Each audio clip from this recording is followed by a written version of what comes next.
Good afternoon, everyone. This is Jesse, aka Antifreak from AG, and I am doing a new series of basically random gun games over on Black Ops. And I decided since I'm doing a huge issue on music, I would pull one of my friends from the other side of the organizations that I explained in the last commentary that I did to come and chat with me a bit about not only our organizations, but how the music industry is affected by gaming. So why don't you go ahead and introduce yourself? Hey, what's up, guys? My name is Dennis. I am from the great state of Massachusetts. I'm actually from New Jersey, but what do you do? And you go to Boston? Yes, I do. How is Boston? Don't know if we have many gamers from up there. Boston's all right. I mean, like it's a pretty big city. I mean, we have a I guess like a giant spectrum of people here. I mean, I like I don't know. I mean, like I've gone to a few releases. Like I've gone to I'm more of a RTS kind of person than actually a first person shooter, unfortunately. But I mean, like I do appreciate like Black Ops players and not everything like that. Like I wouldn't hesitate to go play Black Ops. Nice. So what consoles do you normally play? Are you mostly a platformer, like computer wise? I'm typically a PC kind of guy. Actually, I play a lot of StarCraft 2, Warcraft 3 kind of stuff, and I also play Xbox on the side just for shits and giggles. How did you like the music in StarCraft? Oh no, Warcraft 3 is great. Actually, the I really enjoyed the StarCraft 2 theme a lot, and actually a bunch of our band members we've actually started toying around with or writing it out. I actually personally like the Diablo series, like their soundtrack. I just don't play Diablo. Um, but Oh god, no, I talking can't. to look into Maryland, University of Maryland actually has a gamer symphony orchestra, and from what I hear, it's pretty awesome. And I'm sure if you guys want to start something like that up there, they'd be more than happy to help you guys out. Because Yeah, no, that'd be amazing. I mean, like it was just something like as like a little side project. I mean, it was during winter break, so we were just kind of bored and kind of tooling around, and we realized that we might be able to write this out. So I mean, it was just something like a little fun between my friends and I. yeah. Now one of the questions that I've asked and been asked is how does the music industry get affected by video games? Because if you look at the overall stats from last year for our economy, one of the only areas that didn't decrease in profit, even over the last 5 years, has been the video game industry. Now, do you think that this is an addition to the music industry, that we're actually helping the music industry out by these vast amounts of sized soundtracks?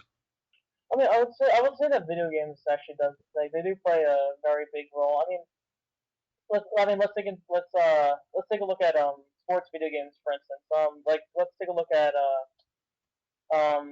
the Madden series. I mean, they have popular music all over the place. Like they take some of like the top like Billboard hits and like just throw them into the game, and people just from that point on they'll be like, oh wow, I really like that song. I think I'm gonna go download it. Like when I was playing NHL '08 or '09 by EA Sports, there was a song by Paramore. I had actually never heard Paramore before, but I really enjoyed a song called Misery Business, and because of that, I started buying more Paramore songs.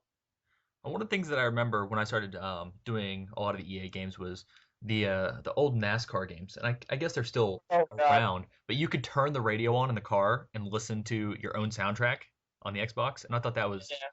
fantastic. I would plug in my Xbox and just run my playlist while I'm crashing cars at Daytona because God Oh knows God, it sucked. no, I played the NASCAR games. So that was ridiculous. Yeah, they were a lot of fun. All of these soundtracks are, I mean, from Black Ops to Halo. I mean, Halo had a huge range of music. Not only did they have the orchestrated, fully composed pieces, but they did an entire rock soundtrack for Halo 2, including bands Mhm. like Breaking Benjamin. Yeah, How do you feel about that kind of music by combining the popular rock aspect and the classical traditional aspect of music? I mean, I actually welcome things like that, just because I mean, there's a lot of things that have been done in music past, and like everyone always talks about how like they'll be ripping off some other song before, but I actually find that kind of flattering in a way. I mean, it's really interesting when like you'll take like a new spin on like different genres and then making it your own. If that makes sense, I'm not sure if that exactly answered your question. It kind of does. I kind of feel the same way. Um, I went to Video Games Live and I went to the Distant Worlds concert, and one of the things that I've noticed is between going to the Distant Worlds, the week before it, I went and saw a Mozart concert. It was a Mozart classics all the way, and the audience at the Mozart and for more traditional ones that I've gone to is about a quarter of the amount of people that were at the video game concerts.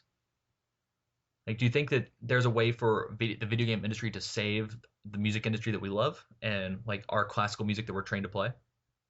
I think I think I mean a lot of the newer games, a lot of these newer games are starting to use a lot more like epic classical type of music, and like you'll see things like the Boston Pops, where they'll start playing like a little more popular music, and then there are even some like video game orchestras that I think that you mentioned before.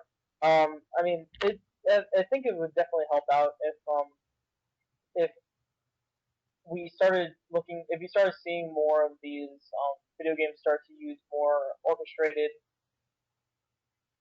pieces, I guess so to speak. Yeah. That we can start to see more and more orchestras maybe put into the repertoire as legitimate pieces, not just looking at them as it's a video game soundtrack.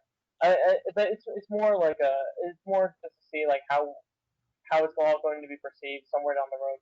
So I mean I can't really say anything about that. One of the kings of perception, especially in the music industry, is John Williams. How do you feel? Like, I went and saw Star Wars live, and it blew me away. Um, but he has really taken an entire culture and based it on music. Because when you hear music, you automatically think of one thing. When you hear his music, you either think Jaws, E.T., Jurassic Park, Star Wars, based on what the theme is, Superman. Um, Now, do you think that there might be a day in the gaming industry where you can hear a song from a game and know exactly what it is? I think that happens now. I mean, like the Final Fantasy series. Like if you take a look at that, like there are some people that can totally that can just listen to like the first few bars, Yeah, and then all of a sudden they're like, oh damn, it's Final Fantasy 7 or yeah, the something like Yoichi that. Uematsu's work. I think of some other games. Everyone knows the Mario Brothers theme. Hmm. Everyone knows most people know Kirby. Most people know F Zero. Like things like that. I mean, like there are a lot of songs that people associate with video games, but not necessarily the composer. I think that once we start associating songs with composers as well as the video games, that's when we'll start to see like a bigger merge between the music industry and the gaming industry. Oh, So, hopefully that day will come soon. It'll come very hope, soon. All right. Um, we do have some projects on the way, and those will be coming up in our next commentary. That will be tomorrow. We're probably 5 videos into the 40-day challenge where I do a video every day, and I'll have another guest tomorrow. So Dennis, thank you for joining me tonight. I really appreciate it, no problem. No problem. and I will be talking to you soon. See you guys on the battlefield.